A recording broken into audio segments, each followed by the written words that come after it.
অসীম আকাশের বুক জুড়ে ঝড় তুলে এক বৈমানিকের প্রত্যাবর্তন নিজ জেলা শহরে, নিজেরই পছন্দের বাহন উড়োজানে। তবে এবার পাইলটের আসনটি আর তার দখলে নেই। অকুতোভয় সৈনিক ফিরেছেন ঠিকই, ফিরেছেন নিথর দেহে, নিষ্প্রাণ শরীরে।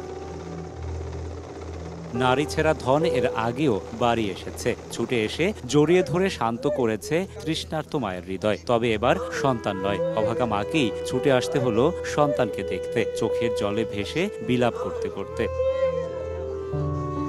আসিম জাওয়াদকে খুব একটা পায়নি এলাকাবাসী। শিক্ষা জীবন শেষে কর্মস্থলের ব্যস্ততায় কেটেছে জীবনের সবটুকু। তবুও কোথায় যেন এক গভীর সম্পর্কের টান, যে টানের মায়ায় শহরের শহীদ মিরাজ তপন স্টেডিয়ামে ভিড় করেন অকুতোভয় এই যোদ্ধাকে এক নজর দেখতে।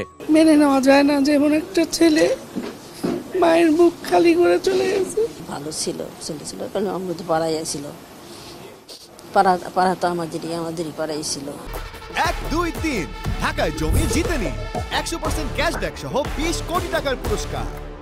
তার মৃত্যুর শোক যেন ছাপিয়ে গেছে বীরত্বের কাছে। নিজের জীবনকে তুচ্ছ জ্ঞান করে স্থলভাগের সাধারণ মানুষকে বাঁচানোর প্রচেষ্টা হয়ে উঠেছে অনেক বেশি গর্বের, অহংকারের। বাংলাদেশের আকাশ সীমা রক্ষার জন্য তার যে অবদান, এটা জাতি চিরদিন স্মরণ করবে। ডোমেস্টিক এরিয়া বা রেসিডেন্সিয়াল এরিয়া বিমানটিকে নামাতে পারতেন, সেখানে হয়তো জীবনটা বেঁচে যেতেও পারত, কিন্তু সেখানে একটা বিশাল ক্ষতি হতে পারে এই আশঙ্কায় সে একটু দূরে নিয়ে যাওয়ার পরে এই দুর্ঘটনাটা, তার জীবনটা আসলে বিপন্ন হয়েছে। তিনি নিজের জীবনকে বাঁচাতে পারতেন, কিন্তু নিজের জীবনকে নিঃশেষ করে দিয়েও অন্য মানুষ যাতে বেঁচে যায় তার জন্য একটা উদাহরণ সৃষ্টি করেছেন। এবং এটাই আসলে দেশপ্রেম যেটাকে বলে, এটা উনি জীবন দিয়ে ওনার দেশপ্রেমটা বুঝিয়ে দিয়ে গেছেন। 1992 সালে জন্ম, পৃথিবীর আলো দেখেছে মাত্র 32 বছরের মতো সংক্ষিপ্ত এক জীবন। পেশাগত জীবন নাতিদীর্ঘ হলেও কম বর্ণাঢ্য নয়। মাত্র 14 বছরের কর্মজীবনে পরিচয় দিয়েছেন সর্বোচ্চ দক্ষতার, অর্জন করেছেন বেশ কিছু সম্মাননাও। এটা আমাদের মানিকগঞ্জ জেলার একটা গর্ব ছিল। এটা আসলে অত্যন্ত মর্মাহত।